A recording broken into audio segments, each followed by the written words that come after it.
안녕하세요. 안녕하세요. 반갑습니다.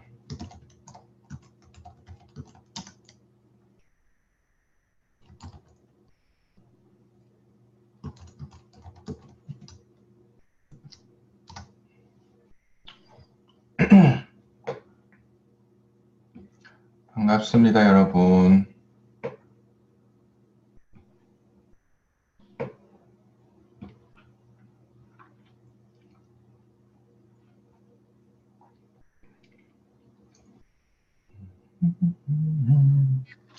조금 한 5분 정도 있다가 조금 여러분들이 좀 더 모이시면 시작을 할게요.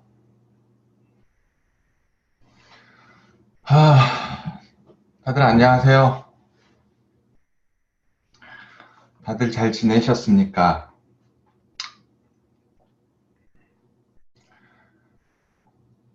여기 1기 때 센스나 아니면 혹시 들으셨던 분, 제 강의를 들으셨던 분이 다시 오신 분도 있을 거고, 그런 분 있나요? 지금 다시 들어오신 분? 네, 네. 누구신지 알 것 같아요. 에센스.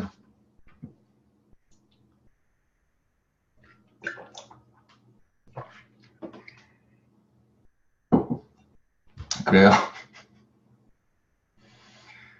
자꾸 살이 쪄서 그래요. 살이 맨날 이쪽 일 일하시면 살 많이 찌실 거예요. 관리 안 하시면. 이쪽 일하시면 계속 살만 쪄요. 배만 나오고.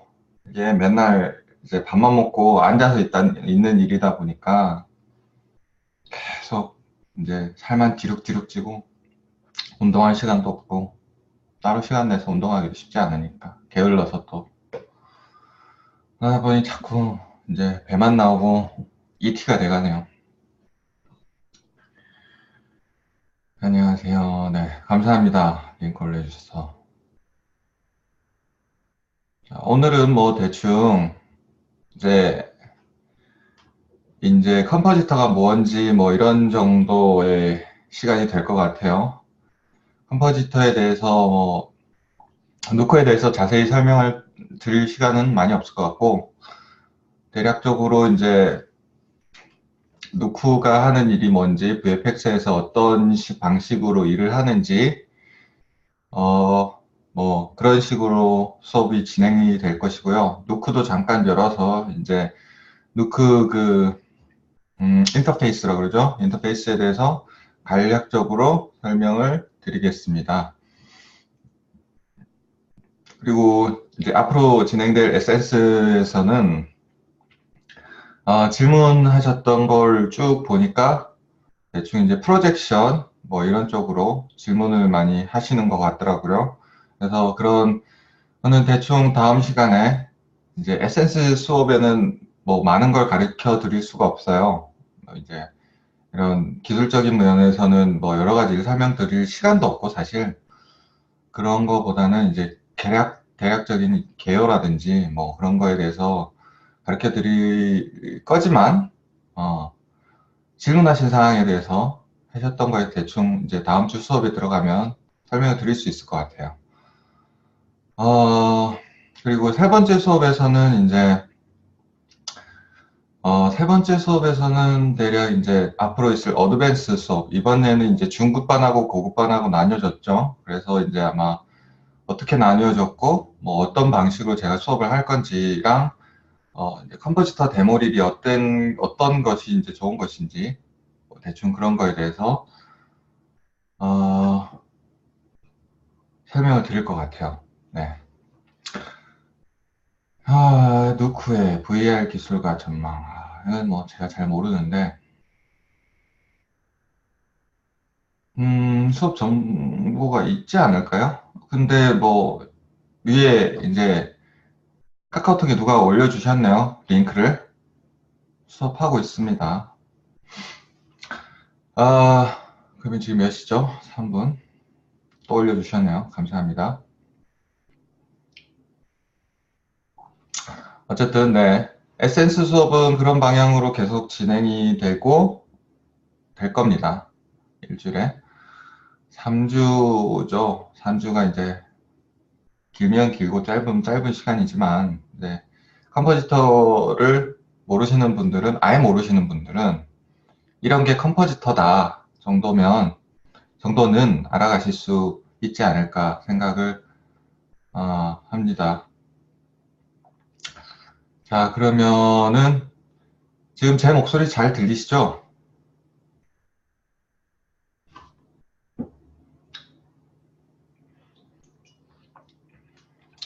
그러면 수업을 이제 시작을 할게요.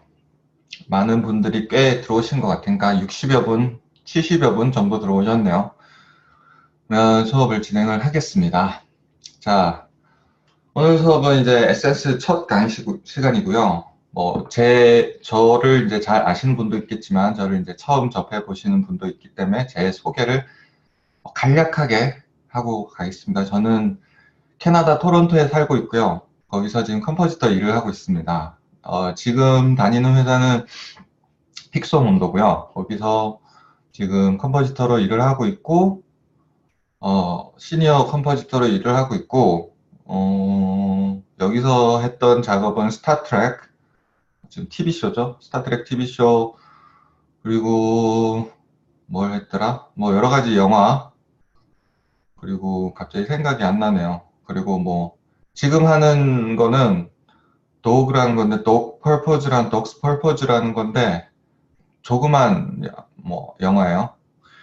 조그만 영화고, 동물들이 나오는 거예요. 동물들 이제 CG를 하고 있어요. 개나 고양이, 뭐, 쿠거, 뭐 이런 거 요즘 하고 있고요. 그래서 동물원 가면 다 레퍼런스로 보여요, 그게. 그리고, 전에는 미스터 엑스 뭐 이런저런 회사에서 다니고 배너 뭐 이런 것들 영화를 했었고요. 저도 뭐 아직은 많이 배워가고 있는 입장입니다. 그러니까 여러분들하고 같이 알아가 봤으면 좋겠어요. VFX, 자, 이거를 이제 캐나다에서 잠깐만 설명을 드릴게요. 뭐 이걸 원래 이번 에센스 수업에서는 제가 생략을 하려고 했었는데 또 궁금하신 분이 있으시다고 그러셔서 제가 잠깐 뭐 설명을 드릴게요. 뭐 제가 뭐 캐나다가 좋다는 것도 아니고 캐나다도 뭐 좋은 점이 있고 나쁜 점이 있습니다. 한국도 좋은 점이 있죠. 살기 좋죠. 한국도. 근데 뭐 이제 제가 뭐 저번에 설명을 하고 괜히 했나 싶은 생각이 들더라고요. 뭐 이제 제가 뭐 캐나다 홍보도 회사도 아니고 뭐 하여튼 근데 궁금하시다고 하셨던 분이 있어서 제가 설명을 하고 넘어가겠습니다. 간략하게. 캐나다는 이제 VFX 쪽으로 크게 세 도시가 있어요. 이제 밴쿠버, 몬트리올, 토론토가 있고요. 밴쿠버는 캐나다에서 세 번째로 큰 도시고요. 현재 VFX 쪽으로는 지금 현재 가장 큽니다. 회사들이 가장 많이 들어가 있고 큰 회사들도 가장 많이 들어가 있어요. 뭐 대표적으로 이제 ILM, 뭐 소니 이런 회사들이 있죠. 그런 회사들이 지금 회사가 거의 소니 같은 거는 이제 본사가 밴쿠버에 아예 옮겼죠. 헐리우드에서. 그리고 ILM 같은 경우도 지금 본사가 옮기려고 그런다고 저는 들었어요. 뭐 자세한 건 모릅니다만. 이제 뭐 그런 회사들이 이제 옮겨가는 이유는 밴쿠버가 매력이 있어요, 도시가. 일단 이제 거의 대부분의 영화가 이제 LA, 헐리우드에서 제작이 되죠. 그러면은 시간대가 똑같아요. 밴쿠버랑. 그렇기 때문에 여러 가지 장점도 있고요.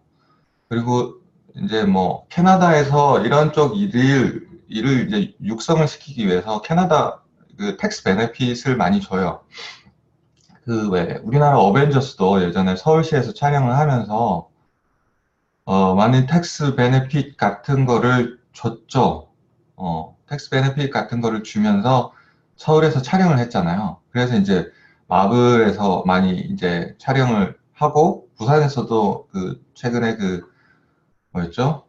아무튼 촬영을 했죠. 그거 블랙팬서 그거처럼 이제 촬영을 이제 하면 도시에서 이제 시에서 이제 텍스 크레딧을 해가지고 돈을 많이 돌려줘요. 촬영비 같은 거 지원을 해주고 그런 것처럼 캐나다에서도 많이 지원을 후반 작업을 뿐만 아니라 이제 뭐 전반적인 작업에 있어서 많이 텍스를 돌려줘요. 이게 이제 여기는 이제 주별로 다르니까 밴쿠버에서 이제 BC주죠. 밴쿠버는 BC주입니다. 거기서 이제 BC주에서 많이 지원을 해줘서 많이 촬영도 하고 했는데 지금 많이 줄였어요. 그래서 이제 뭐 많이 줄여서 이제 회사들이 많이 떠날 것이라 생각을 했는데 뭐 지금도 별 영향이 없어요. 그래서 워낙 이제 자리를 많이 밴쿠버는 잡았기 때문에 이제 시에서도 이제 계산을 했겠죠. 텍스 크레딧을 줄여도 이 회사들이 다른 도시로 이주하거나 많이 하기는 쉽지 않을 것이다 생각을 했을 것 같아요. 이건 제 견해입니다만 아무래도 이제 많이 자리를 이런 회사들이 많은 회사들이 자리를 잡은 이상 그거를 또다시 회사를 이사를 가는 게 생각보다 쉽지 않죠. 일단 그래서 밴쿠버는 지금 굉장히 잘 나가는 회사입니다. 회사들이 많이 있고요. 잘 나가는 VFX적으로는 가장 큰 도시고요. 캐나다 밴쿠버는 뭐 항상 따뜻해요. 거기는 비교적 캐나다니까 뭐 그래도 겨울은 있지만 항상 그렇게 토론토나 몬트리올에 비해서 춥지 않고요.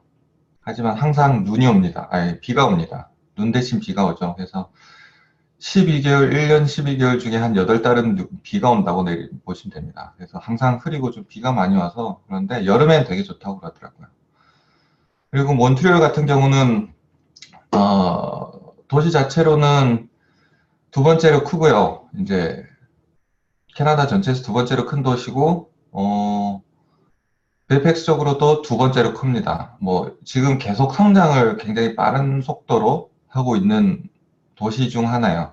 이제 밴쿠버에서 텍스 크레딧을 줄이면서 몬트리올이 조금 대체제, 하여튼 대체 도시 이런 걸로 많이 이제 각광을 받고 있어요. 그래서 MPC라든지 프레임스토어 지금 더블 네거티브가 이제 오픈을 했고요. 사람을 많이 뽑고 있어요. 그래서 큰 프로젝트들이 많이 들어가고 있고요. 몬트리올도 굉장히 좋습니다. 뭐 한 가지 살기 불편한 점이라면은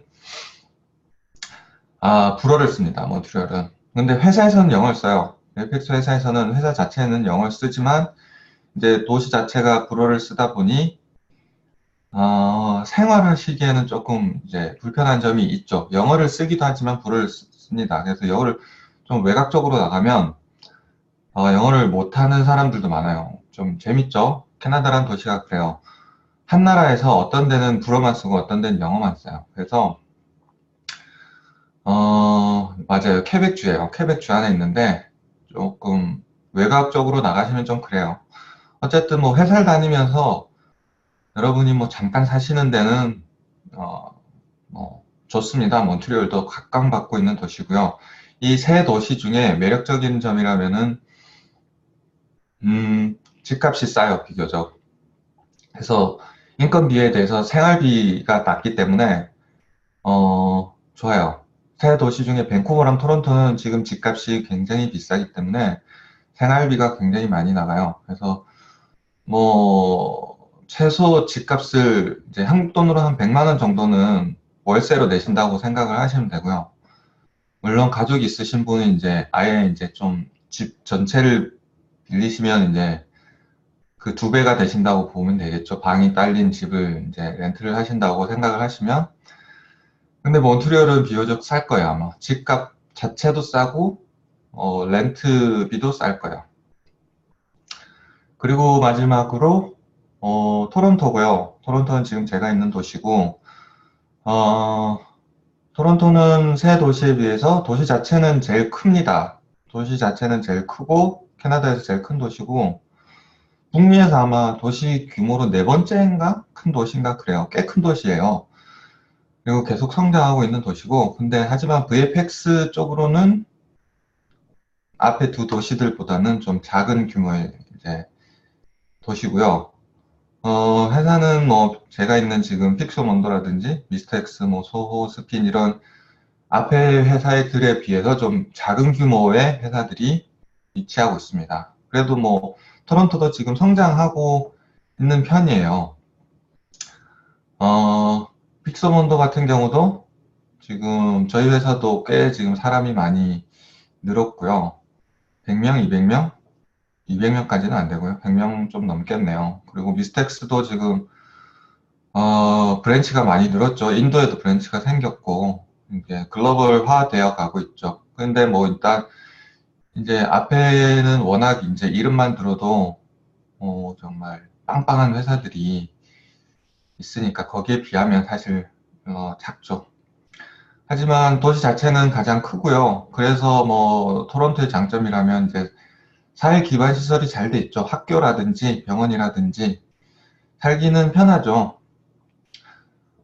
그리고 뭐 이제 유학을 생각하시면 토론토로 많이 오시는 것 같아요. 어, 센테니얼 컬리지 그러니까 뭐 이제 토론토로 유학을 많이 오시는 이유는 그 학교가 많이 있어요, 토론토에. 그래서 유학을 오시는 분은 토론토로 많이 오시고, 이제 취업을 하시는 분들은, 밴쿠버로 몬트리올로 많이 가시는데, 이유는 이제 이민법과 관련돼 있는 건데, 밴쿠버랑 몬트리올만 놓고 보면 이제 이민법 자체가 달라요. 그래서 이제 계속 이제 일을 여러분이 하시고 싶으시면, 여기서, 캐나다에서, 이제 이민을 하셔야 되는데, 이민을 할 때, 몬트리올은 그 이민 시험 자체에 불어가 들어갑니다. 불어를 공부를 안 하고는 이제 몬트리올에서 이민을 하시기 어려워요. 그래서 이민을 하시려면 불어 공부를 해야 되는 게 부담 느끼셔서 밴쿠버나 토론토로 들어오시고요. 밴쿠버 같은 경우는 학교가 이제 스쿨이에요. 밴쿠버 필름 스쿨이라고 굉장히 유명한 학교가 있죠. 근데 VFX 학교가 그거 같은 경우는 이제 졸업을 했을 시에 제가 알기로는 그 워킹 비자가 안 나옵니다. 다른 캐나다에서 법적으로 이제 컬리지나 다니면 1년 공부를 하면 1년 워크 퍼밋이 나오고요. 2년 이상 공부하면 3년 이상의 워크 퍼밋이 나오는데 그 기회를 이용해서 취업을 하신 다음에 이민을 보통 하는 코스를 밟으세요. 자, 그런데 밴쿠버 같은 경우는 컬리지에는 그런 코스가 제가 알기로는 없어요. 뭐 생겼는지 그건 잘 모르겠는데 그거는 이제 유학원 같은 데서를 통해서 많이 알아보셔야 되고요. 개인적으로 서치도 해보셔야 되고. 하지만 제가 알기로는 없어요. 그렇기 때문에 밴쿠버에서 학교를 공부를 해서 취업하는 게 쉽지가 않아요. 근데 경력이 있으신 분들은 이제 바로 취업을 하시는 경우가 있죠. 바로 취업을 하는 경우는 이제 큰 회사들은 많이 이제 지원을 해줘요. 워크퍼밋을 이제 학교를 졸업 안 하고 제가 받은 워크퍼밋이 없더라도 이제 회사에서 지원해주는 워크퍼밋이 있으시면 회사에 서포트를 해주시면 하는데 그게 이제 회사 입장에선 돈이 드니까 학생을 주니어를 데리고 올 리는 없겠죠. 경력이 많이 있으신 분들 같은 경우를 이제 채용을 하는데 그런 분들 같은 경우는 이제 큰 회사를 노리시는 게 현명하겠죠. 그렇기 때문에 그렇고 토론토 같은 경우는 아까 말씀드렸다시피 이제 컬리지에서 마련된 이제 몇 년 과정, 우리나라로 치면 이제 전문 대학이죠. 대학에서 가르치는 이제 코스들이 있어요. 2년 또는 1년 또는 3년 이상의 과정들이 학교마다 다 다르게 있고요. 센테니얼이나 험버 같은 경우는 최근에 생겼어요. 그리고 제가 알기로는 2년 과정일 거예요. 저희 회사에도 이제 센테니얼 험버 컬리지 출신들이 많이 있어요. 왜냐하면 센테니얼 같은 경우는 저희 회사 이제 슈퍼바이저들이 강의를 나가고 있고요. 근데 뭐 유명한 학교는 그거 애니메이션으로 유명한 학교는 갑자기 생각이 쉐리던 컬리지라고 쉐리던 컬리지가 유명한데 뭐 옛날에는 유명했어요. 한 15년? 10년도 더 된 얘기죠. 한 10년, 15년 전에는 이런 쪽으로 공부하는 학생들도 별로 없었고 사실 졸업만 그 학교 애니메이션 컬리지를 졸업만 하면 디즈니 같은 미국에서 많이 데리고 갔어요. 거의 100% 취업이었죠. 지금은 안 그렇습니다. 지금은 전혀 아니고요. 어쨌든 셰리던이랑 컬리지가 그래도 뭐 유명은 하고요. 근데 뭐 여러분 아셔야 될 게 여기는 학벌 같은 거 없어요. 학벌 같은 게 없으니까 유명한 학교를 나왔다고 해서 취업이 잘 되는 건 전혀 아니고요. 어쨌든 뭐 유명한 건 셰리던입니다. 그리고 세네카 컬리지도 유명해요. VFX적으로는. 그 두 학교가 저는 세네카 출신인데 어쨌든 뭐 그 두 학교가 비교적 유명한 편이에요. 유명하다는 거는 역사가 좀 오래되고 그래도 커리큘럼이 그나마 좀 잘 짜여졌다는 거고요.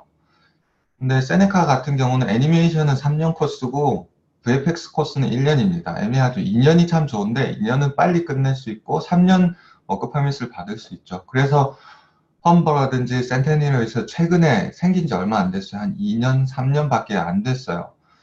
험버에서 생겨가지고 지금 가르치고 있어요. 그러면 이제 뭐 생긴 지 얼마 안 됐다는 얘기는 사실 커리큘럼이라든지 가르치는 게 좀 미흡하다는 얘기죠.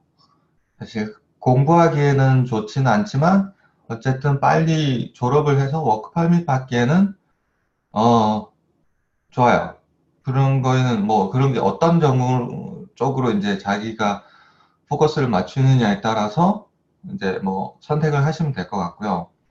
센테니얼이나 험브도 나쁘지 않을 거예요. 근데 뭐 여기 학교를 다녀보시면 아시겠지만 한국도 마찬가지고 학교에서 배우는 거 별로 없어요, 여러분. 그럼 여러분 자체가 계속 공부하면서 배우 공부를 하셔야 돼요. 계속 연구를 하시고 튜토리얼도 많이 찾아보시고 네, 공부를 따로 많이 하셔야 돼요. 원래 학교에서 가르쳐 주는 건 정말 기본적인 거고 회사 취업하시면 아실 거예요. 아, 내가 뭘 배웠나 학교에서 그런 생각을 많이 하실 거예요. 그리고 예, 본사는 픽섬 온도는 독일에 있고요. 독일은 뭐 모르겠어요. 그 워크 퍼밋이 어떻게 되는지 모르겠어요. 뭐 캐나다라고 해서 장점은 없고 캐나다 지사라고 해서 좋은 점도 없어요. 캐나다에 맞게 이제 된 회사고요. 그 회사들과 조금 이제 막 같이 일을 하긴 하지만 막 그렇게 많이 일하진 않아요. 뭐 다른 회사 거의 뭐 친구 회사 정도라고 보시면 돼요. 독일이 본사긴 하지만.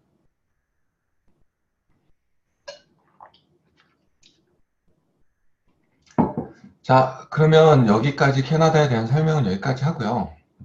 자, 본격적으로 이제 VFX 쪽에서 알기 전에 제가 얘기를 하기 전에 필르밍 스텝에서 이제 여러 가지 이제 영화 촬영 스텝에 대해서 설명을 잠깐 드리면 컴포지턴 같은 경우는 전체적인 파이프라인을 아시는 게 아셔야 됩니다. 아시는 게 좋은 게 아니라 전체적인 이제 VFX가 어떤 파이프라인으로 어떤 워크플로우로 이제 일이 스텝으로 진행이 되는지 아셔야 되고요.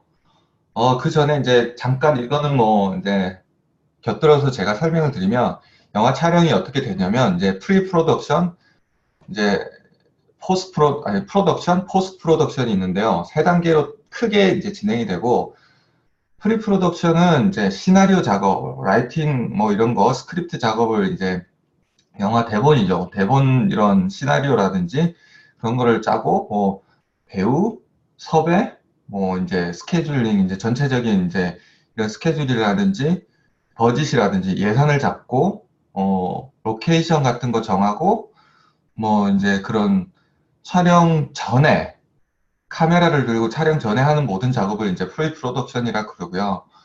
프로덕션 같은 경우는 촬영하는 그 기간을 말하는 겁니다. 그러니까 이제 슈팅에서 그 로케이션 설치하고 뭐 그런 거 있죠. 촬영장 설치하고 뭐 이제 연출이라든지 뭐 그런 거 있죠. 그런 촬영을 프로덕션이라고 들으시면 되고요. 포스트 프로덕션은 이제 저희가 이제 여기에 포함되는 거예요. 편집 과정과 함께 이제 저희가 있는 이제 특수효과, 비주얼 이펙트, 그리고 음향 작업, 뭐 사운드 작업 이런 것들이 이제 후반 작업에 들어가고요. 지금 헐리우드 영화 같은 경우는 이게 지금 이제 나눠져 있지 않고 섞여 있습니다. 그러면 VFX 회사에서 종종 이제 그걸 뭐라 그래 갑자기 이름 생각이 안 나는데 하여튼 촬영을 하기 전에 CG로 한번 만들어 봐요. CG로 한번 어떤 앵글을 쓸 건지 어떤 장면을 만든 건지에 대해서 쭉 한번 하고 편집도 쭉 해놓고 프로덕션을 하는 경우가 많아요. 그렇죠? 그리고 그런 다음에 촬영을 해서 거기에 맞게 다시 VFX에서 이제 CG 작업을 하죠. 이게 이제 많이 지금은 섞여 있어요. 그래서 처음부터 끝까지 이제 동시에 진행되는 일들이 굉장히 많아요. 예산을 절약하기 위해서 이제 그런 식으로 발전을 하고 있고요.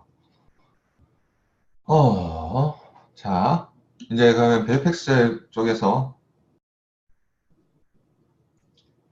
다른 프로젝트들, 다른 파트들은 어떤 일을 하는지 잠깐 설명을 드릴게요.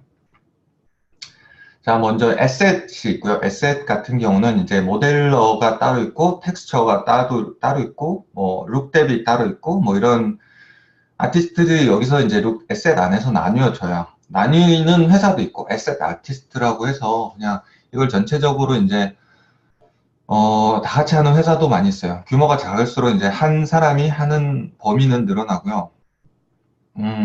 큰 회사로 갈수록 나뉘어집니다. 보통 이제 모델러는 이런 이제 이 쉐입을 만드는 작업이고요. 예를 들어서 이거 같은 경우는 그렇죠. 이 쉐입을 만드는 작업이고 텍스처는 이제 그 겉에 이제 텍스처를 말 그대로 작업을 하는 이 스킨을 작업을 하는 거라고 생각하시면 되고 룩뎁 같은 경우는 룩뎁을 이제 그 이 메테리얼 자체를 만들어내는 작업이라고 보시면 됩니다. 메탈은 메탈답게, 사람 피부는 사람 피부답게, 뭐, 그쵸? 유리는 유리답게 만드는 게 룩뎁 아티스트고요. 거기서, 이제 룩뎁 에셋이 먼저 시작을 하죠. 에셋 아티스트가 먼저 이제 VFX 작업에서 먼저 시작을 하고, 보통은 작업을 하면서 그 다음 단계로 넘어가는데 그게 뭐냐면 이제 매치 무브입니다. 매치 무브는 그 실제 촬영한 이런 그 이미지를 플레이트라고 그러는데 플레이트를 그 가상 공간에 맞게 똑같이 카메라를 만드는 작업을 합니다. 실제로 이제 카메라를 가지고 여기서 작업을 하시면 이제 촬영을 해오면 클라이언트가 이걸 보내서 이제 똑같이 만약에 이 건물 같으면 여기로 2층을 확장을 하고 싶으시면 위에 뭐가 이제 건물이 올라가겠죠. CG로 올라가겠죠. 대부분. 이제 CG로 올라가게 됐을 때 그 CG를 정확하게 렌더하기 위해서 그 위치에 맞게, 쉐입에 맞게, 앵글에 맞게 올라가야겠죠. 그런 작업들을 하는 게 매치 무브고요. 매치 무브 같은 경우는 이제 이런 일단 첫 번째가 꼼꼼해야 되고요. 그리고 이제 카메라를 이제 가상의 카메라로 만드는, CG의 카메라로 만드는 일을 하는 거기 때문에 카메라 이제 렌즈라든지 카메라에 대한 지식이라든지 좀 이해가 있으셔야 돼요. 그런 게 있으시면 좋고요. 매치 무브도 전망이 밝아요. 뭐 앞으로 얼마나 전망이 밝을지 모르겠는데, 뭐 어쨌든 인력이 많이 없어요, 매치 무브는. 그리고 디지털 맵 페인팅 같은 경우는 이제 포토샵으로 2D 이미지를 만드는 사람들이에요. 2D 이미지를 자 여기서 같은 경우 가상의 카메라를 그냥 만들긴 하겠지만 단순하게 이렇게 2D 이미지로 올라가는 거라면 맵 페인터가 보통 할 거예요. 이걸 확장하는 일이라면 웹 페인터가 하는데 뭐 카메라가 막 많이 돌아가거나 그러면 이제 CG가 앳셋이 하는 거고요. 이제 이런 뭐 2D 이미지를 보통 포토샵으로 만들어내는 이미지를 생산해내는 작업들이 맵 페인터고요. 포토샵을 주로 사용한다고 보시면 됩니다. 그리고 이제 이거는 좀 아티스틱한 좀 느낌이 있으셔야겠죠. 아무래도 그림을 좀 그리실 줄 알고 그런 감각이 있으셔야 돼요. 그리고 매치 무브 중에서 레이아웃이라고 있죠. 저희 그 발차기에도 강의가 있는 걸로 알고 있는데 매치 무브랑 레이아웃은 조금 달라요. 매치 무브 아직 강의는 없는 것 같아요. 발차기에. 근데 레이아웃은 가상의 카메라를 만들어내는데 플레이시 없는 곳에 이제 아예 풀 CG 애니메이션 같은 경우는 아예 이런 찍어놓은 플레이시 없잖아요. 거기서 카메라를 잡는 작업이 레이아웃 아티스트고요. 레이아웃이라고 부릅니다. 이제 카메라맨이죠. 촬영 감독이라고 해야 될까요? 아무튼 카메라맨, 촬영 감독이라고 하는 게 더 좋겠죠? 촬영 감독이 이제 애니메이션에서 풀 CG에서 촬영 감독이라고 보시면 되고요. 레이아웃이. 매치 무브는 있는 걸 가상 찍어 놓은 걸 바탕으로 이제 가상의 카메라를 그대로 만드는 게 매치 무브라고 보시면 되고요. 그리고 그리고 VFX 중에 이제 애니메이션, 여러분이 뭐 이건 설명을 드릴 필요가 없겠죠. 애니메이션은 애니메이터가 이제 애니메이션을 만드는 작업을 하는 사람들이고요. 여러 가지 굉장히 강의가 많더라고요. 애니메이터는 알차게. 애니메이터들도 굉장히 많죠. 한국 분들은 특히. 그리고 애니메이터 같은 경우는 이제 게임 VFX뿐만이 아니라 뭐 애니메이션 회사에서도 많이 일을 하실 수 있고, 애니메이터들이 애니메이션을 만들 수 있게 하는 게 이런 이제 핸들이 있어야 되잖아요. 이런 걸 만드는 게 리거라고 합니다. 리깅이고요. 이거를 뼈대를 만든다고 보시면 됩니다. 이 리거 같은 경우는 리거도 좋아요. 뭐 뽑는 사람도 별로 없고 사실 뽑는 사람도 별로 없지만 할 줄 아는 사람도 별로 없어요. 좀 테크니컬한 직업이라고 보시면 되고요. 좀 이제 파이프라인도 이해도 있으셔야 되고 이런 컴퓨터 랭귀지도 좀 아셔야 돼요. 그래서 컴퓨터랑 좀 친하고 테크니컬한 쪽으로 가고 싶으신 분들은 리깅으로 가시는 거 추천드립니다. 좋아요. 리깅도 굉장히 좋아요. 그리고 이펙트 아티스트 같은 경우는 네, 맞아요. 파이썬도 할 줄 아셔야 돼요. 가장 이 VFX 워크 파이프라인 중에 제가 보기엔 가장 테크니컬한 쪽이 리깅이라고 보시면 돼요. 그리고 그 이펙트가 있어요. 이펙트는 영상이 있던데 영상을 잠깐 볼까요? 이런 물이라든지 그죠? 물이 이제 이게 튀고 뭐 부서지고 불이라든지 안개라든지 연기라든지 이런 걸 CG로 만들어내는 작업들을 많이 하는 게 보통 이제 VFX 아티스트들이고요. 이것도 뭐 아티스틱한 관점도 있어야 되고 테크니컬한 것도 많이 공부를 하셔야 돼요. 보통은 요즘에는 이제 마야나 이런 프로그램보다는 이제 그 후디니를 많이 쓰죠. 후디니가 거의 뭐 대세 아닌가요? 뭐 어쨌든 후디니를 많이 쓰고요. 뭐 그렇습니다. 그리고 뭐 헤어라든지 그러니까 뭐 퍼라든지 그런 것 이제 큰 회사로 가시면 또 거기서 나눠져요. 뭐 헤어 아티스트, 뭐 또 클로스 그 옷 같은 거 움직이면 이제 옷이 이제 주름이 잡히고 해야겠죠. 그런 거 아티스트, 뭐 크라우드 아티스트, 그러니까 여러 사람이 나오는 거 있죠. 막 수백 명, 뭐 그런 거, 좀비라든지 좀비 떼가 몰려온다든지 막 그런 거에 대해서 CG를 넣는 거 같은 거 많이 쓰죠. 그런 거 아티스트 큰 회사로 갈수록 이게 분류가 다 돼 있어요.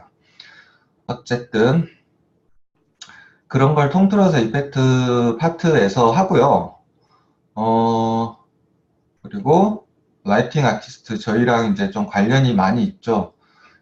컴포지터랑 많이 관련이 있는 라이팅 파트는 이제 가상의 빛을 아니죠. 실제 빛을 가상의 빛에서 만드는 거예요. 그러니까 뭐 이거 같은 경우는 뭐 제 생각에는 풀 CG 같은데 만약에 이게 플레이시라고 치면 이제 실제 촬영이라고 치면 이제 매치 무버가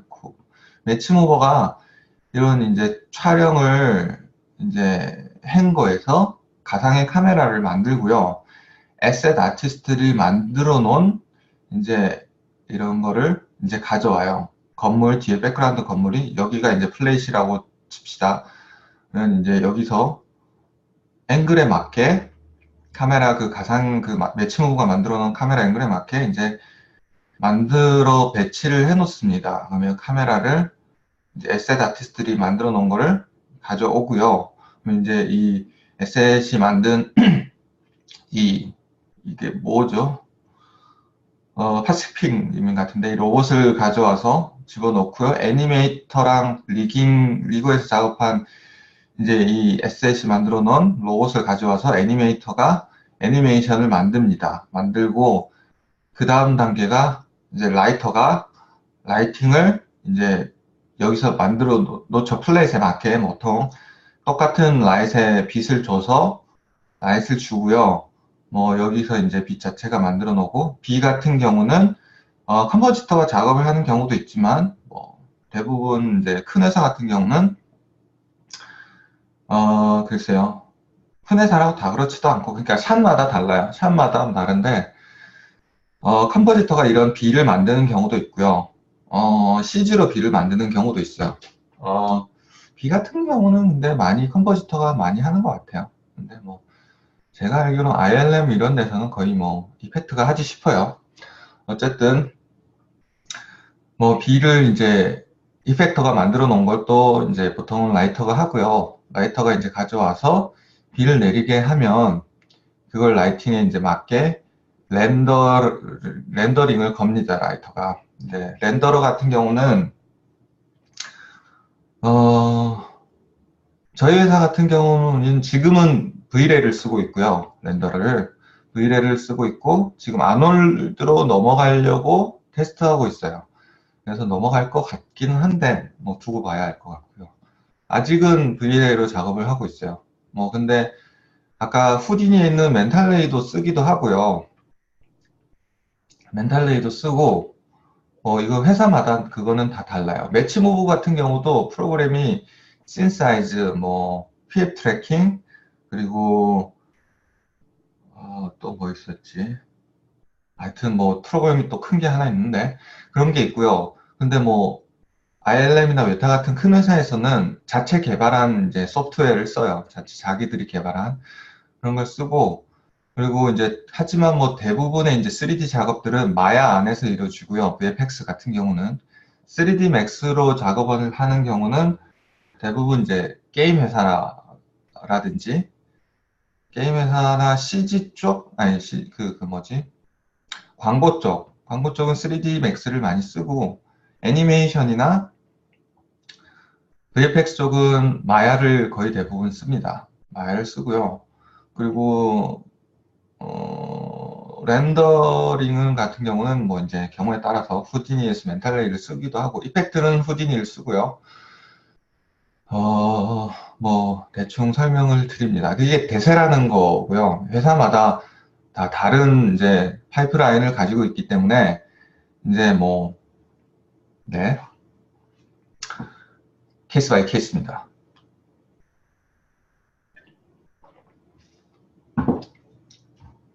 자, 마지막으로 컴포지터. 자, 영상을 한번 볼까요?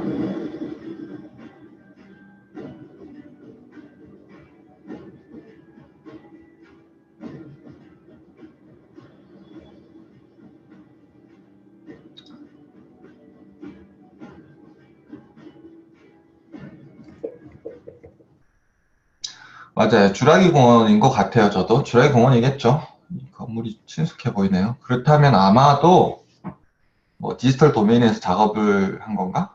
스캔라인인가? 모르겠습니다. 뭐 아무튼 그렇고요. 지금 보셨나요? 지나가면서 보시면 이제 뭐 이런 걸 카메라를 이제 보통은 만들어 놔요. 그러면 이런 엘리먼트들이 보통은 이런 거 같은 경우는 CG로 했을 수도 있고 맵페인트가 있을 수도 있고 이 나무도 CG일 거예요 아마 나무 CG라든지 그러면 이제 바람에 맞게 이펙터들이 저 나무가 움직이는 것까지 만들어내고요. 이제 파도라든지 이것도 CG겠죠? CG 파도라든지 만들어내고 뒤에 백그라운드는 보통 이제 맵 페인터들이 작업한 걸 넣고요. 이거는 카메라 앵글이 굉장히 이제 다이나믹하게 돌아가기 때문에 아마도 뭐 CG를 썼을 수도 있을 것 같아요. 백그라운드도. 근데 CG를 썼을래나? 뭐 모르겠습니다. 그거는 제가 이 회사에서 일을 안 해봐서. 어쨌든 뭐 그렇고요. 이런 거 다 CG죠. CG를 만들어서 다 작업을 한 걸 이제 맨 마지막에 우리는 가져와서 우리는 컴포지팅, 한국말로는 합성이라고 그러고요. 그러면 자 이거를 이제 로러를 먼저 따겠죠. 로러를 먼저 우리가 이런 플레이스 엘리먼트를 맨 처음 가져오면, 자, 원래 엘리먼트가 들으니까 여기서 쓸 수 있는 부분을 잘라내고요. 자, 제 생각에 얼마 안 될 것 같아요. 뭐 한 요 정도? 그럼 거기서 자, 이런 엘리먼트들을 하나하나 불러오고, 이런 거는 아마 프로젝션, 아, 이건 섀도우구나. 섀도우를 뭐 이런 것도 다 CG에서 오니까 이거는 지금 컴포지터가 다 불러와서 합성하는 일밖에 하지 않았을까. 뭐, 어쨌든, 이런 식으로, 이런 사람들도 넣고요. 이건 CG가 아니라 엘리먼트일 수도 있어요. 이거는 컴포지터들이 이제 그 매칭오버들이 가상에서 만들어 놓은 카메라를 누크로 가져와서 이런 거 같은 경우는 그린 스크린에서 촬영을 한 이미지를 어, 집어넣어서 누크에서 집어넣어서 작업하는 경우도 있어요. 이렇게 조그만 경우는 그럴 가능성이 많이 있네요. 그럴 것 같기도 하네요.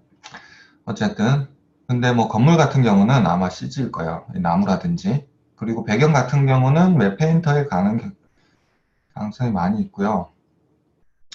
자, 뭐 이런 거를 이제 앵글과 그 빛에 맞춰서 이제 합성하는 거라고 보시면 되고요. 컴포지터가 이제 제가 이런 설명을 쭉 들은 이유는 컴포지터는 이제 이런 파이프라인을 다 아셔야 됩니다. 이해를 하셔야 되고, 이해를 하신 상태에서 일을 해야 어떤 문제가 생겼을 때 이게 어디서 온 문제인지 이제 바로 파악을 하실 수 있어요. 그게 무슨 애니메이션 문제일 수도 있고, 트래킹 문제, 이 매치 무버의 문제일 수도 있고, 문제가 이제 종종 생겨요. 근데, 뭐, 물론 큰 회사로 갈수록 그 문제는 없어요. 사실 컴포지터는 큰 회사로 갈수록 할 일이 줄어들어요. 근데 이제 작은 회사로 갈수록 이제 일이 많아져요. 그리고 노크에서 할 수 있는 일들이 많고요. 사실 배울 점도 많죠. 그래서 저는 그래서 개인적으로 만약에 처음 일을 하신다면, 좀 작은 회사에서 일하시는 것도 좋은 거라고 생각을 해요. 많이 배울 수 있기 때문에. 일단 뭐, 회사는 저희 쪽은, 한국은 모르겠어요. 근데 캐나다 같은 경우는 회사를 많이 옮기는 경우가 많기 때문에, 아닌 사람들도 있지만, 물론, 한 회사에서 쭉 오래 일하는 사람들도 있지만, 어, 옮기는 경우가 많기 때문에, 일단은 도쿠에서 많이 공부를 하시려면 처음에는 프로젝트나 뭐 이런 걸 따라가시기보다는 만약 그런 선택할 기회가 있다면 작은 회사를 선택하셔서 일을 하시는 것도 저는 좋은 거라고 생각해요. 많이 배울 수도 있고 이런 것들을 이제 테크닉이나 노하우를 회사에서 학교에서 배우는 것보다는 실무에서 배우는 게 훨씬 더 많기 때문에 아니에요. 정규직이라서 아닌 것도 있고요. 사실 앞에서 보여드렸던 몬트리올이나 밴쿠버 같은 경우는 정규직이 거의 없어요. 그래서 거의 이제 비정규직, 컨트랙이라고 그러는데 캐나다에서는 거의 대부분 직원이 컨트랙 베이스고요. 프로젝트별로 회사 고용을 합니다. 예를 들어서 이렇 같은 프로젝트를 이제 뭐죠? 이 주라기 공원 같은 걸 촬영을 한다, 아니 촬영해야 한다, 작업을 한다 싶으면 그에 맞는 규모에 맞는 예산과 그 버짓을 짰을 때 거기에 맞는 이제 사람들 고용을 해요. 시니어 몇 명, 뭐 인터민 몇 명, 그리고 주니어 몇 명, 그리고 자기네들이 이제 예산을 정확하게 짜요. 거기에 맞는 사람을 고용을 하고 그 프로젝트가 끝이 나면 거기에 걸맞는 이제 계약 기간을 그 컨트랙마다 줘요. 그렇기 때문에 그 회사에서 컨트랙으로 계속 이제 1년 끝나고 또다시 1년을 계약하고 뭐 그런 경우도 있고 아니면 1년을 회사를 일하고 저 회사 가고 밴쿠버는 아마 대부분 사람들이 그런 식으로 일을 많이 하고요. 뭐 비정규직이라고 해서 캐나다는 뭐 안 좋거나 그런 것도 없어요, 사실. 정규직이 더 좋은 것도 아니고요. 여기는 오히려 비정규직을 선호하는 사람들도 있어요. 왜냐면 이제 연봉 협상 때문에 그런 경우도 있고요. 뭐 정규직이 좋은 점도 있죠. 좋은 점도 있고 안 좋은 점도 있습니다. 근데 뭐 토론토 같은 경우는 정규직이 많이 있어요. 한 그래도 한 20, 30% 정도는 정규직으로 많이 사람을 쓰고 있고요. 그리고 이제 로로스코핑 같은 경우는 로러를 딴다고 그러죠. 전문적으로 로로스코핑 하는 파트가 있는 회사도 있고, 아니면 외주를 주는 경우도 있고, 아니면 아예 이제 컴포지터가 하는 경우도 있어요. 로로스코핑도 굉장히 중요합니다. 그래서 제가 아마 이제 어드밴스 중급반이죠. 중급반에서 첫 수업에서 로로스코핑 하는 법을 가르쳐 드리겠지만, 로로스코핑이 굉장히 쉽지만 쉬운 작업이라고 생각을 하실 수도 있겠지만 어려워요. 아니, 어렵다고는 얘기를 안 드리지만 요령이 있으셔야 빨리 할 수도 있고 뭐든지 잘하는 사람 드물죠. 그래서 로로스코핑으로 계속 일을 많이 하시는 사람들도 많이 있어요. 그래서 이걸 전문적으로 뭐 막 로로스코핑 페인트하고 보통 이렇게 묶고요. 묶어서 뭐 굉장히 이쪽으로 막 10년 넘게 일하시는 분들도 있어요. 페인트아웃도 어려운 샷들은 굉장히 어려워요. 막 예를 들어서 전에 최근에 작업한 건데 앞에 카메라 앞으로 막 이렇게 잔디들이 막 이렇게 지나가요. 플레이 자체. 그 잔디들을 근데 그 백그라운드에 그 한 사람이 있는데 스텝이 지나가요. 스텝이 서 있어요. 그건 걔를 지워야 돼요. 그럼 카메라가 움직이면서 스텝을 줘야 되는데 앞에 지나가는 나무들은 살려야 되잖아요. 그 갈대들은. 근데 그걸 또 완전히 덮을 수도 없어요.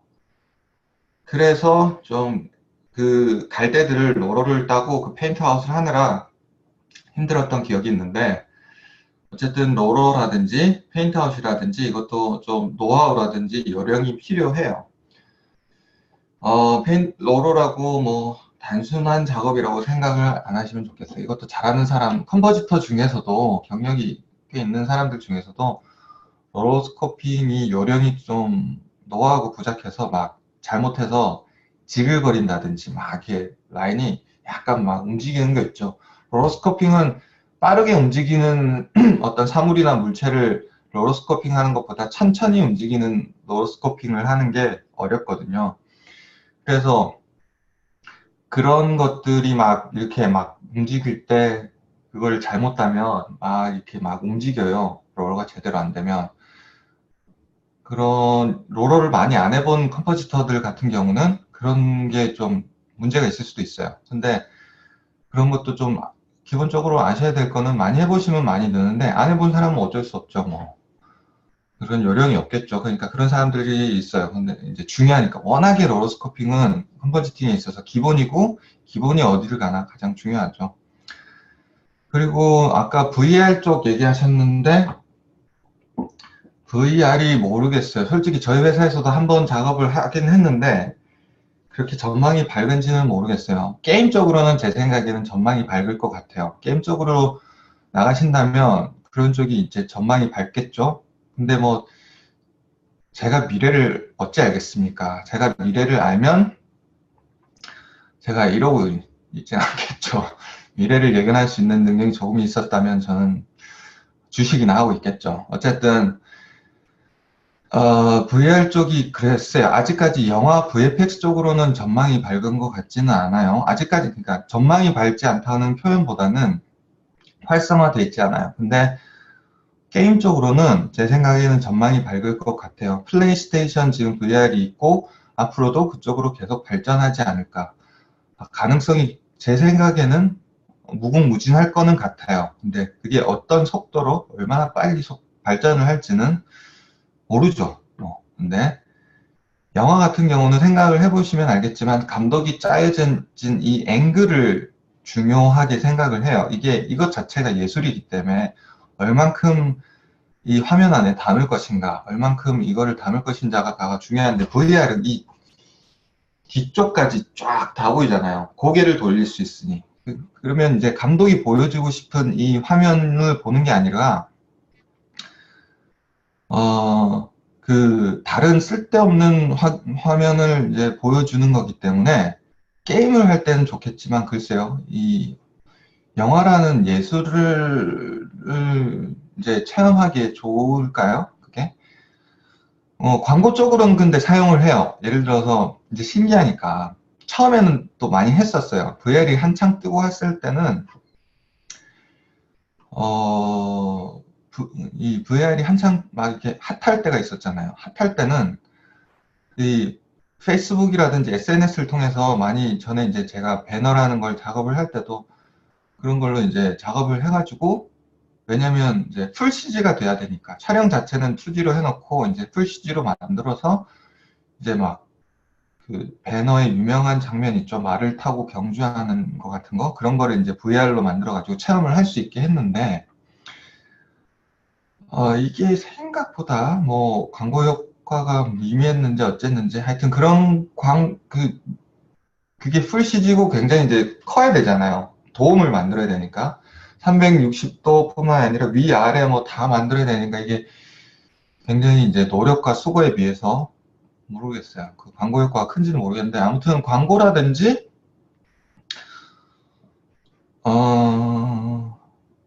그 게임적으로는 쓸 수 있을 것 같아요. 근데 이런 VFX는 이제 영화에서 쓰는 말이니까 그죠? 영화에서는 아직은 전 잘 모르겠어요. 전망이 밝다고 얘기할 수는 없다. 말씀을 드릴 것 같고요. 그리고 이제 뭐 컴포지터에 대해서 좋은 영상이 하나 있어서 이거 한번 보고 여러분하고 짧은 영상이니까 지나갈게요. 플레이.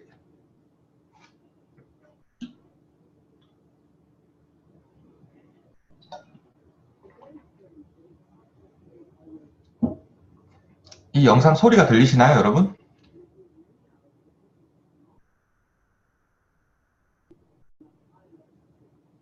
소리는 안 들려요? 소리가 중요하진 않은데 이렇게 설정을 바꾸는 게 있나?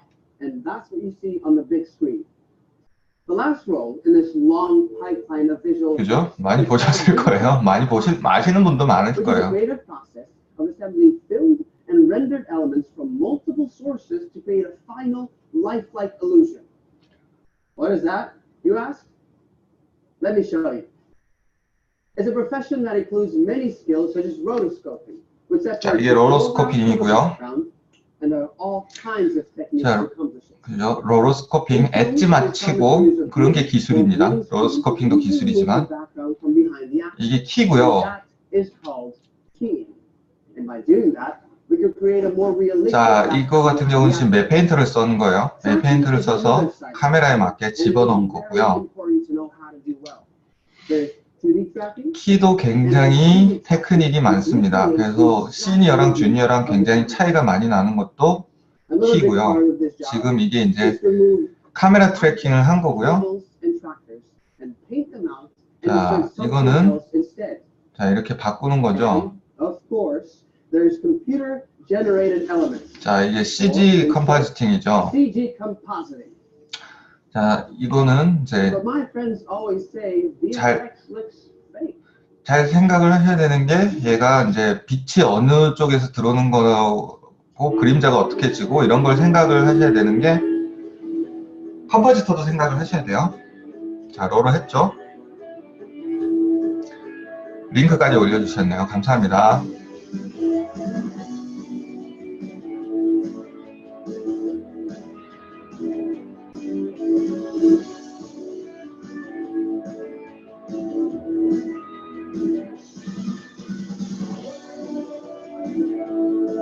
네, 뒤에는 뭐 이런 것들이고요. 잘 설명을 한 것 같아요. 컴포지터가 하는 일이 뭔지. 전체적으로 뒤에 보시면 이제 로로스코핑 기술 나왔죠. 키잉 기술 나왔죠. 뭐 3D 카메라 트래킹, 그 CG 합성, 뭐 간략하지만 뭐 이런 거지만 뭐 2D 트래킹, 3D 트래킹, 플래너 트래커 뭐 여러 가지 나왔죠. 뭐 이런 것들을 하는 게 컴포지터고요. 그걸 하기 위해서 굉장히 많은 이제 노하우들과 그런 것들이 있고요. 이제 좋은 컴포지터가 되기 위해선 어떻게 해야 되냐?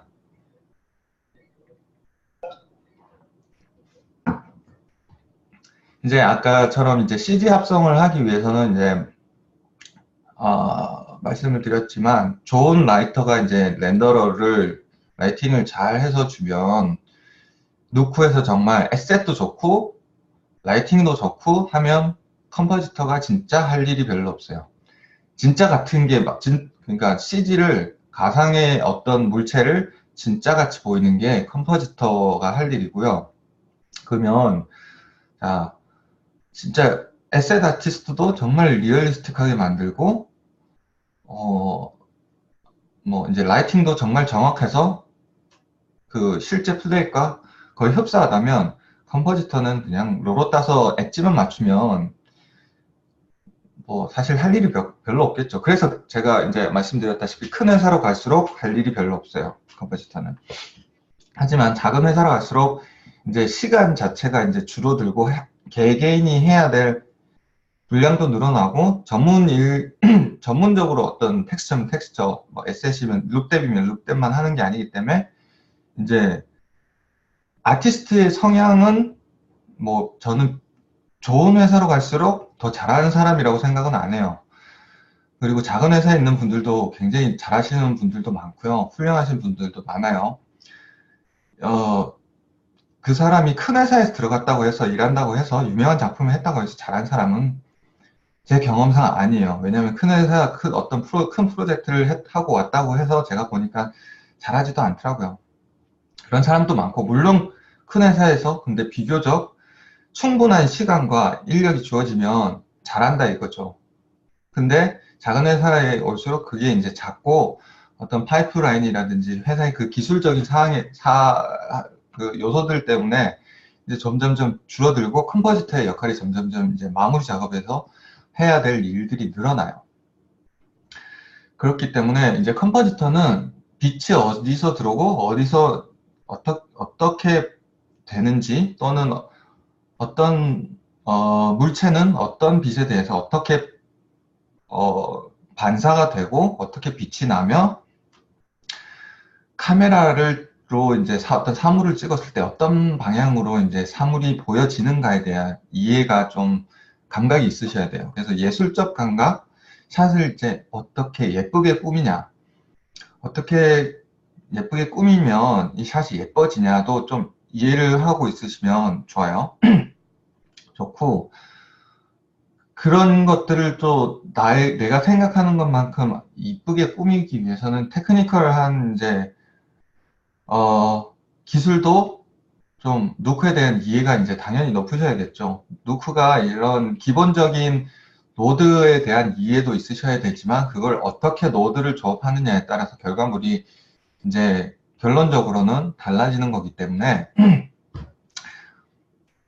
어떤 이제 기본적으로 노드 하나하나에 대한 이해도가 높으시면 어떻게 이제 그 노드들을 조합해서 어떤 결과물이 나오는지에 대한 이해가 되실 거예요. 그래서 이제 여러분이 이제 시니어 컴포지터가 되시면 이 노드들만 봐도 그 회사에서 자체 개발한 그런 플러그인들 있죠.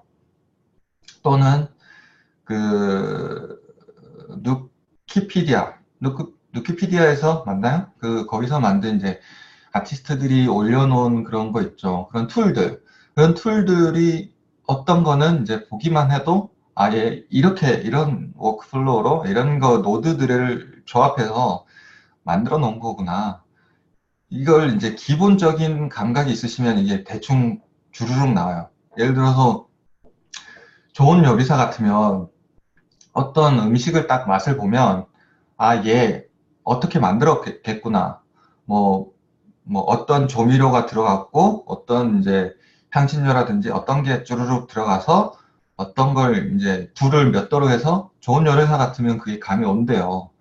그것처럼 우리도 딱 보면 얘는 이게 어떻게 작업을 해서 얘가 이런 툴을 만들었겠구나 이게 옵니다.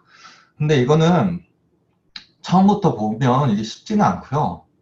여러분이 이제 이거는 좀 이제 시니어 이상의 어떤 감각이 있으셔야 돼요. 그리고 여러 이제 시행착오와 노력들이 있으시면 나중에는 이렇게 이제 하실 수 있어요. 물론 이제 100% 어떻게 만들었는지는 뭐 알 수 없지만 대충 딱 보면 감이 오실 수 있어요. 그래서 이런 기술적 사용 능력도 있으셔야 되고요. VFX 작업 앞에서 얘기했다시피 가정 VFX가 어떤 워크플로우로 일을 하시는지 컴포지터는 이해를 하시고 있으셔야 돼요. 전문가가 되라는 얘기는 아니에요. 그 앞에 있는 스탯들에 대해서 이게 어떤 게 문제가 되는지에 대해서 조금 감이 있으시면, 왜냐면 이제 컴포지팅 안에서 요즘에는 이제 할 수 있는 게 굉장히 많아요. 예를 들어서 카메라 트래킹 같은 경우도 누크 하나만 가지고도 어느 정도까지는 낼 수 있어요. 물론 이제 트래킹 프로그램 소프트웨어들 따라가기는 아직 수준이 모자라지만, 꽤 수준 높은 카메라를 자체를 이제 누크 안에서 해결을 할 수 있고요. 뭐 물론 어, 이제 파이프라인이라든지 그 개인이 쓸 수 있는 시간에 따라서 이제 세분화 되겠지만, 프로덕션에 따라서 누크 기능 하나만 놓고 보다면 계속 이제 버전이 올라가면 올라갈수록 3D에 있는 이제 기능들이 많이 넘어오고 있어요. 그래서 심지어 뭐 렌더러도 누크로 할 수 있는 렌더러들이 많이 있고요. 만약에 이제 렌더러 자체가 누크로 넘어온다면 굉장히 이제 컨버지터의 역할은 커지겠죠. 라이팅 자체가 줄어들고. 그러면 장점이 있죠. 그러면 라이팅 자체를 만약에 누크에서 해버리면, 라이팅에서 잘못된 수정 부분이 있으면 컴포지터가 그냥 바꿔버리는 거예요. 라이팅에서 다시 렌더를 할 필요 없이. 그러면 작업 전반이 빨라지기 때문에 그런 시도들을 소프트웨어 개발업자들이 지금 하고 있고요. 뭐 그렇습니다. 여러 가지가 이제 하고 있지만 아직은 이제 기초적인 수준이죠. 그리고 카메라 트래킹도 그렇고, 뭐 마이애스 모델링이나 뭐 그런 텍스처링, 스크립팅을 할 수는 없지만 기본적인 뭐 모델링도 심지어 이펙트도 마찬가지, 파티클 기능이 있죠. 누크에도 그런 걸 다 누크 안에서 기본적이지만 할 수 있는 것들이 많이 있습니다. 그렇기 때문에 그런 것들을 작업을 이해를 하셔야 돼요. 그러면 그리고 컴포지터는 이제 마지막 단계이기 때문에 듀데이시 항상 있어요. 듀데이시 항상 쫓기게 돼 있어요. 앞에서 특히 뭐 에셋이라든지 애니메이션이라든지 라이터 렌더링이 오래 걸린다든지 그렇게 되면 항상 컴포지터에서 시간이 쫓겨요. 그래서 한국에 있는 VFX 회사들 같은 경우에 컴포지팅에 시간을 많이 못 쏟는 것 같아요. 제 느낌에 한국 영화들의 수준을 보면, 이제 왜냐하면 한국 영화들 같은 경우는 한국 아티스트들은 유명한 분들도 많고 실력 있는 분들이 많이 있다고 생각이 돼요. 근데 버짓이 워낙 작다 보니 이 합성에 시간을 많이 못 들였구나 생각은 많이 영화를 보면서 들어요. 그게 이제 워낙 버짓이 쫓기다 보니까 그런 거겠죠. 그래서 컨버지터 같은 경우는 보통 그 클라이언트와 고객과 우리와의 그 계약이 된 부분이기 때문에 그 계약 시점에까지 어떤 수준의 그 딜리버리를 하지 못하면 이제 계약금을 엄청나게 위반되는 상황이기 때문에 우리는, 그래서 야근도 많고 컴포지터는 야근도 많고 그 듀데이트를 딜레이를 할 수 없잖아. 앞에 스텝들은 우리 자체, 그 회사 자체에 이제 파이프라인이기 때문에 정해준 스케줄대로 이제 안 되더라면, 만약에 안 된다면 이게 이제 조금 뭐 스케줄 안에서 조정을 해볼 수는 있지만, 컴포지팅은 밀리고 앞에서 만약 밀리면 이제 컴포지터는 이제 정말 시간이 쫓기는 거죠. 그러면 우리는 밀릴 수 있는 시간이 없어요. 그러면 컴포지터는 그 시간에 딜리버를 해야 하기 때문에 책임감도 있으셔야 되고요. 나는 오늘 할 일이 있어. 난 미안한데 내 개인 사적인 이유가 있어? 근데 퇴근하기가 어려워요. 왜냐면 오늘까지 보내야 되면 사실 내가 하던 작업인데 나 내일 할게 이게 안 되는 경우도 많이 있어요. 그래서 사실 좀 피곤하죠, 컴포지터는. 컴포지터 모델링은 필요 없습니다. 하지만 제가 이제 늘 이제 이 수업을 하면서 강조를 드리는 것이 알아두면 다 쓸 때는 있다는 거예요. VFX 쪽은 어느 파트나 마찬가지예요. 알아두면 다 도움이 됩니다. 뭐든지. 그래서 여러분이 모델링도 하실 줄 아시면 좋습니다. 기본적인 거는 그러니까 전문 모델러처럼 하라는 건 아니고요. 마야에서 대충 간단한 모델링 있죠. 그것도 한번 해보세요. 그래서 저는 마야 공부도 좀 해보시라고 추천을 드립니다. 잠깐만요. 죄송합니다. 그래서 뭐 3D 파트도 조금은 이해를 하신 걸 저는 추천을 드려요. 근데 뭐 파라는 얘기는 아니고요. 그쪽으로 파지는 않더라도 뭐 대충 이해를 하시고 있는 게 여러분한테도 도움이 많이 되고 예, 그렇습니다. 전반적인 트래킹부터 트래킹은 너무나도 중요하고요. 사실 컨버지터한테 있어서 트래킹은 너무나도 중요하고 라이팅도 중요하고요. 모델링도 알아두시면 좋습니다. 그래서 저는 뭐 전반적인 이 파이프라인을 조금씩은 다 하실 줄 아는 거를 추천을 드립니다. 그리고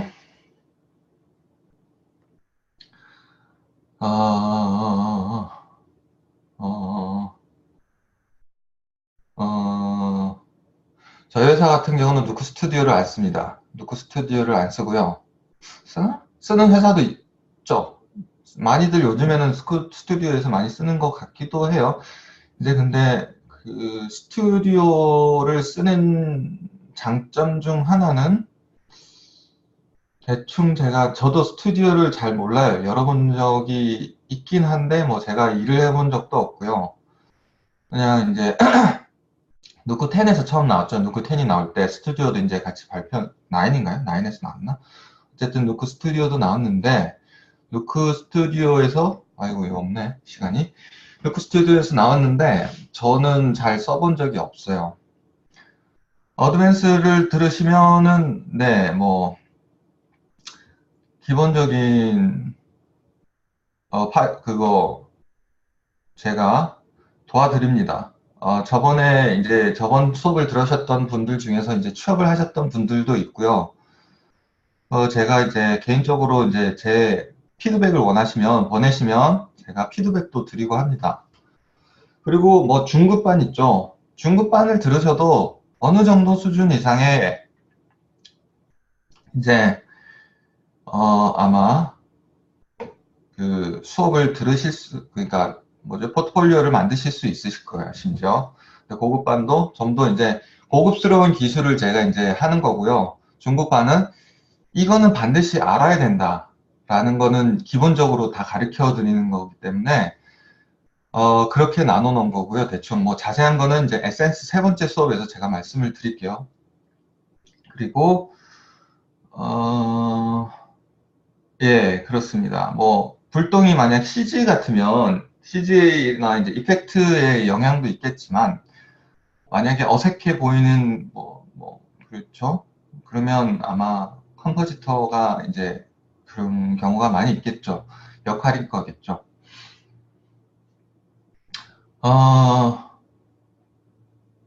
누크로 색 보정.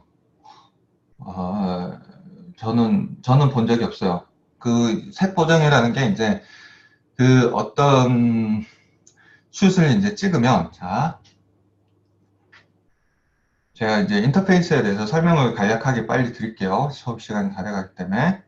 자, 저번에 이제 설명을 이제 뭐 하셨던 분이 있던데 에러가 나신다고 그랬는데 스튜디오에서 렌더를 하셔서 제가 노크 스튜디오를 내가 써본 적은 없지만 아마도 이 문제가 아닐까 싶어요. 자, 맨 처음에는 여기가 이제 이 노드 그래프고요. 여기서 이제 어떤 노드들을 이제 쓰실 수 있습니다. 여기서 이제 내가 쓰는 기능들을 막 이제 넣어서 이제 이게 배치되는 게 이 노드 그래프고요. 자, 보시면 리드 하시면 이렇게 플레이트를 불러 오실 수 있습니다. 제가 지금 작년이 아니죠. 저번 수업에 했던 내용들인데, 이거 말고, 잠깐만요.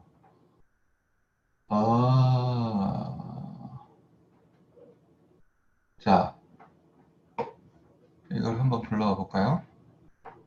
자, 이렇게 에러가 뜨죠?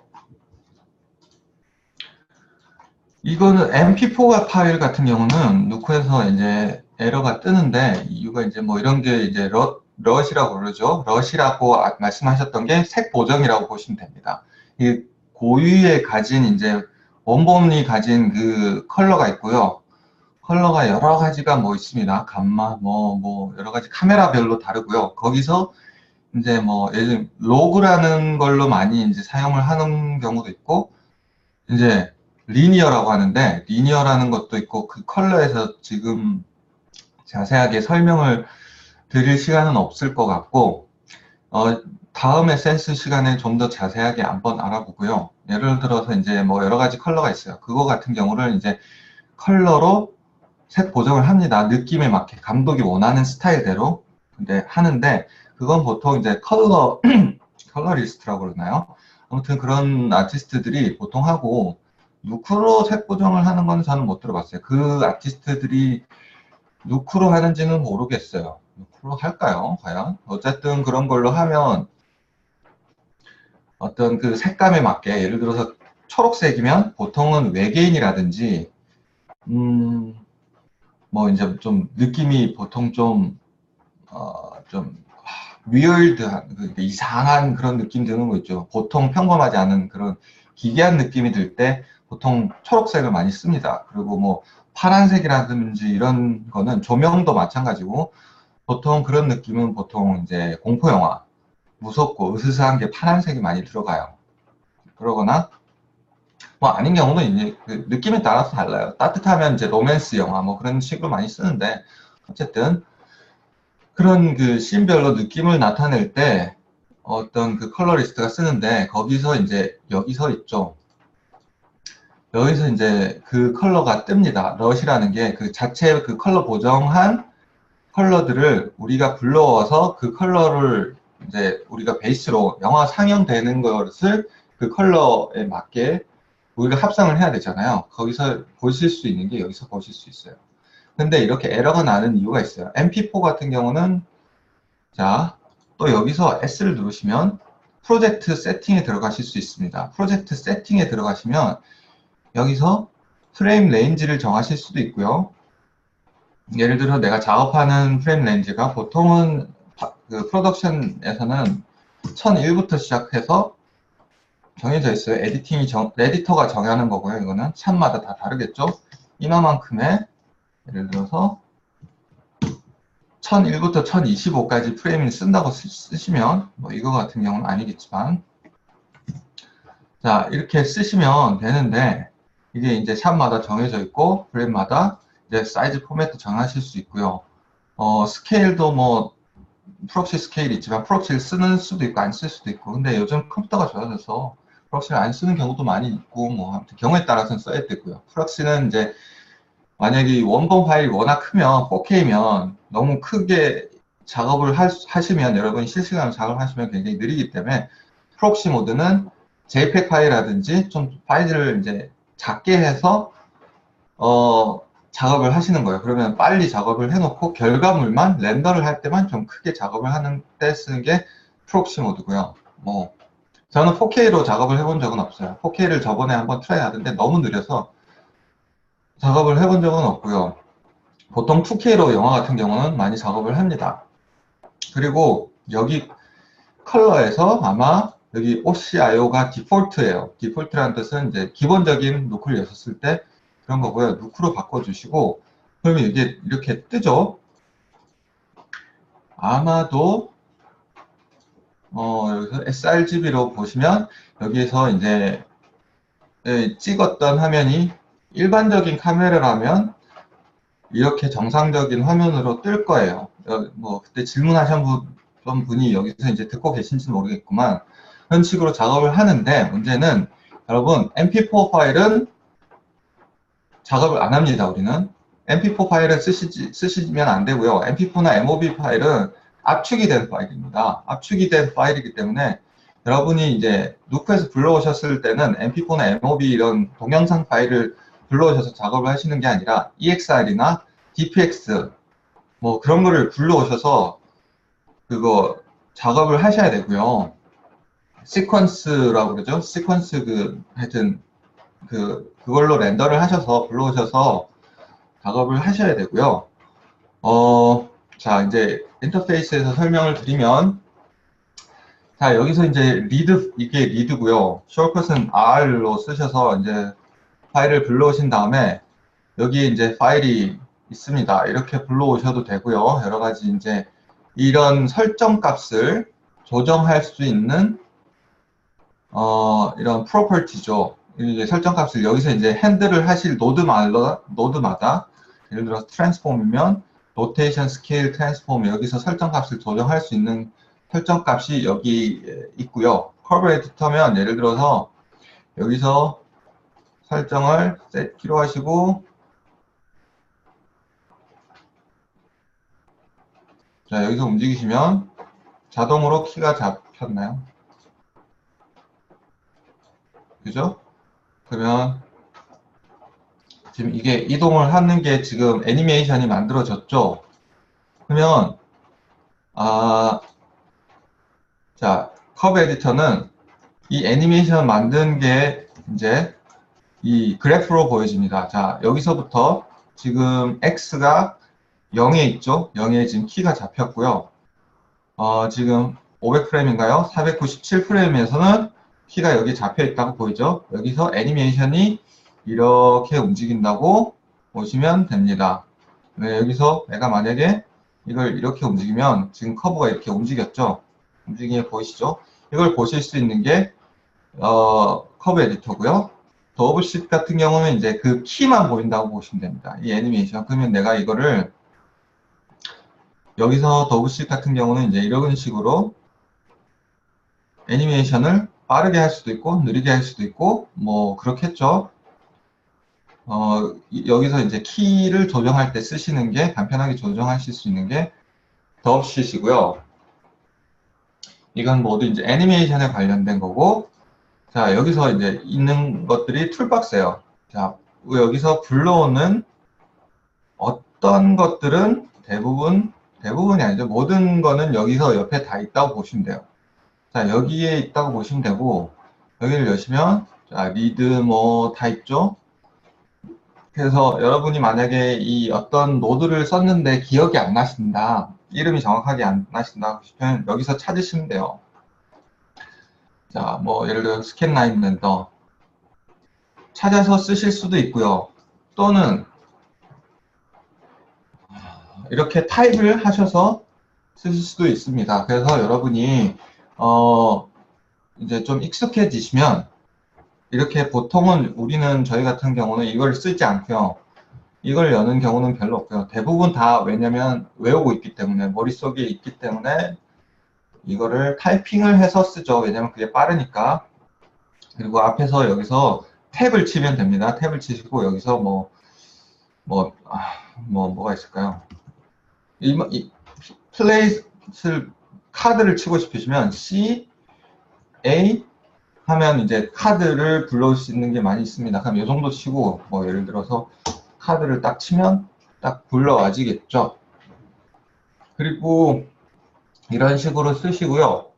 또는 이제 여기는 메뉴바가 이렇게 있고요. 그리고 여기는 이제 뷰 채널이고요. 지금 뷰가 이렇게 만들어지고 지금 RGBA 채널을 보고 있고요. RGBA 채널은 레드 채널, 그린 채널, 블루 채널, 알파 채널을 보고 있다는 소리고요. 그리고 여기는 RGBA 채널을 지금 현재 이 뷰어 채널에 볼 수 있다는 거고, 자, 여기서 만약에 채널이 추가가 되면, 이제 다른 CG, 만약에 CG 같은 경우면, 스페큘러, 여러 가지 리플렉션 채널이 쭉 있습니다. 그 중에서 나는 RGBA 채널을 보고 있다는 거고요. 자, RGBA 알파라는 거는 지금 RGBA 알파를 기본적으로 보고 있다는 거고, 자, 레드 채널을 보면, 레드, 알파, 이렇게, 그 RGBA 채널 RGBA 채널 중에 지금 레드 채널을 보고 있다는 거고요. 숏컷은 R입니다. 그린은 그린이고요. 그린 채널, 블루 채널, 알파 채널. 이 지금 보여주고 있다는 거예요. 여기서 요 섹션에서 지금 RGB, 그죠? 그리고 sRGB 아까 말씀드렸다시피 컬러 스페이스를 지금 여기서 포함하고 있는 거고요. 지금 sRGB로 지금 보고 있는 거고요. 뭐 이런 여러 가지 컬러 채널 만약에 이제 여러분이 프로덕션에서 럿이 있으시면 여기서 이제 럿으로 화면을 보고 있으시면 럿을 선택을 하셔서 작업을 하시되 뭐 여기서 시니어 분들도 있으신지 모르겠 시니어는 없으시겠죠? 만약에 주니어라시면 그 컬러 스페이스만 확인을 하시는 게 아니라 sRGB도 확인하시고 뭐 알렉사도 확인을 하시고 여러 채널을 바꿨을 때 이질감이 없으셔야 돼요. 어떤 경우는 굉장히 럿을 했을 때 굉장히 다크해서 안 보이는 경우도 있고요. 그렇기 때문에 이렇게 올려서 보실 수도 있지만 컬러 스페이스를 바꿔서 보기도 합니다. 자, 이거는 이제 포컬 렌스인데, 아니 포컬 와이즈라나? 아무튼 이거를 통해서 셔터를 이제 조리개 값이죠. 넓혔다, 줄였다 개인 값인데, 이거를 줄이면 어두워지고, 이걸 밝게 하면 이렇게 이제 밝아지는 거죠. 그러면 예를 들어서 어떤 어두운 부분을 작업을 하시면 잘 안 보이겠죠. 그러면 이렇게 늘려가지고 밝게 하신 다음에 하실 수도 있고, 이건 감마예요. 감마 값인데, 이게 이제 느낌이 다르게 바뀌죠. 이거는 밝은 부분은 이제 그대로 있고, 어두운 부분부터 이렇게 쫙 올라간다고 보시면 돼요. 감마 값은. 근데 개인 값은 밝은 값, 어두운 값 동시에 다 올라간다고 보시면 됩니다. 그냥 밝은 값은 굉장히 밝아지겠죠. 그럼 올렸을 때 이제 컨트라스트가 더 보이는 점이 있고요. 이제 감마 값을 올렸을 때는 어두운 면이 이제 더 밝아 보인다고 보시면 되겠네요. 그리고 이제 A, B가 있고요. A, B가 있는데 자, A, B가 뭐냐면 자, A 채널, A 트랜스폼, 그럼 A, 저기서 이제 뷰어 노드인데 이게 뷰어 노드예요. 1번을 지금 보시고 있고요. 1번 쇼커스 1번, 2번, 이건 2번을 아무것도 바꾸지 않은 거예요. 그러면 이걸 할까요? 오리지널에서 지금 1번을 내가 바꿨어요. 그러면 이 두 개를 비교할 때 쓰는 게 여기 이 채널이고요. 쇼커스 W를 하시면 자, 여기서 와이프로 설정이 되어 있는데 여러 가지 설정을 바꿀 수 있고요. 보통은 이제 샷과 샷을 비교할 때 쓰시고요. B 채널은 그러면 리드로 본다. 그러면은 지금 1번 채널 1번과 여기서 있는 1번과 2번을 지금 나눠서 구분해서 지금 보는 거겠죠. 자, 이렇게.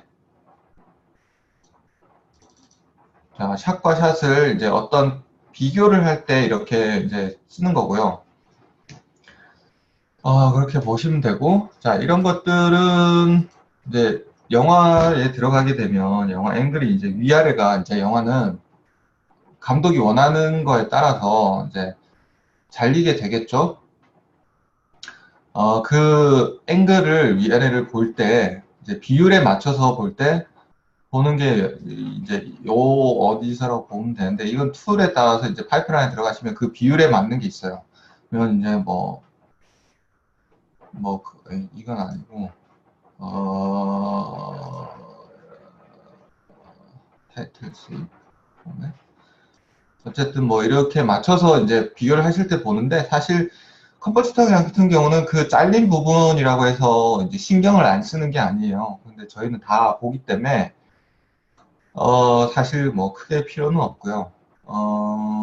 이거는 이제 홀드인데 이거는 내가 이걸 시켜놓으면 지금 뷰어가 홀드되어 있는 상태예요. 그러면 지금 이거는 변하지 않아요. 근데 이걸 다시 풀면 이게 이제 다시 보이겠죠.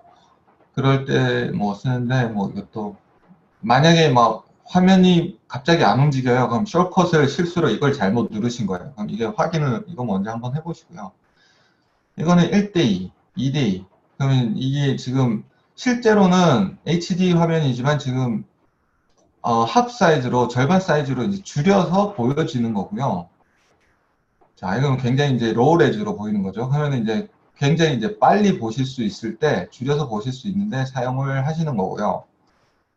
이거는 이제 이제 지금 보고 있는 화면이 핏으로 볼 건지 몇 퍼센트로 볼 건지 뭐 그럴 때 쓰는 거입니다. 자, 여기서 이제 2D, 3D를 볼 수 있는 툴들이 이제 있고요. 뭐 예를 들어서 어,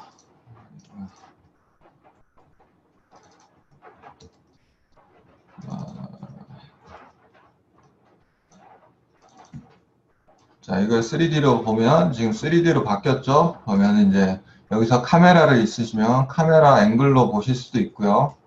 뷰어 화면이 어떻게 바뀌느냐를 여기서 이제 설정을 하시면 카메라로 바뀝니다.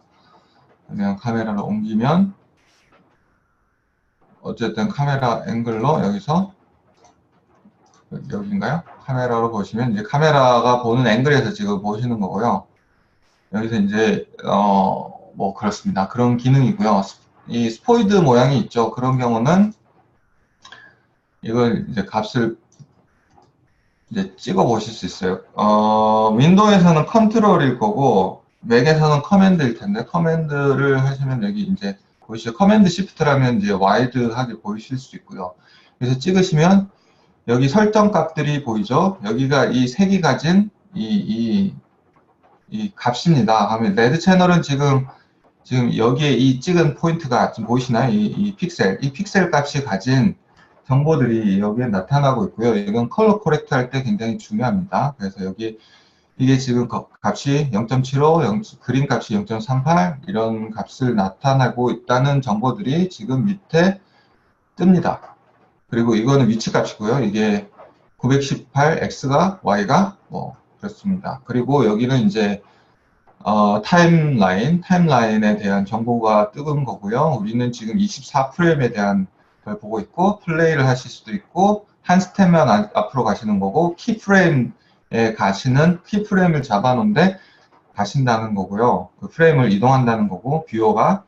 그리고 이건 정해놓으면, 예를 들어서, 여기까지 이제 보면, 만약에 플레이를 하면, 제가 여기까지만, 66프레임까지만 플레이를 하고, 전체적인 프로젝트 세팅은 여기까지지만 이걸 정해놓으면 여기까지만 왔다 갔다 해서 계속 제가 보실 수 있는 겁니다. 그리고 이거는 이제 내가 정해놓은 설정값만큼 앞으로 이동한다는 거겠죠? 10프레임. 그리고 이거는 이제 만약에 이제 렌더를 하기 전에 클립북이라고 해서 어떤 부분을 이제 볼 때 어떤 내가 한번 어떻게 됐는지 잘 돼가고 있는지 이제 플레이를 하면 그만큼 얘가 재빨리 렌더를 해서 이제 그 프레임 레인지만큼 보여주는 거고요. 뭐 거기에 관련된 기능이고, 자 이걸 끄시면 아까 걸어놓았던 게 이제 쭉 펼쳐집니다. 다시 해제가 되고요. 그렇습니다. 그러면 기본적인 이제 인터페이스는 이렇고요. 누크 인터페이스들은. 그리고 수업 시간이 다 됐습니다. 자, 이제 앞으로 이제 여기에 대해서 이제 다음 수업 시간에 대해서는 이제 노드들을 이제 앞으로 보면서 저랑 이제 작업을 해볼게요. 자, 감사합니다. 그러면 다음 시간에 또 만나기로 하고요.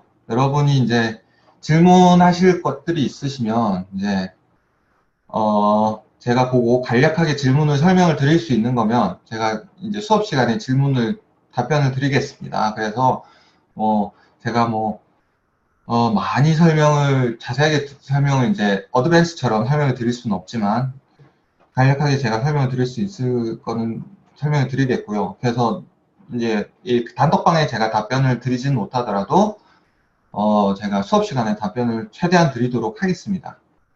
그러면 여러분 또 다음 주에 만나 뵙고요. 수업 들어주시느라 수고하셨습니다. 감사합니다.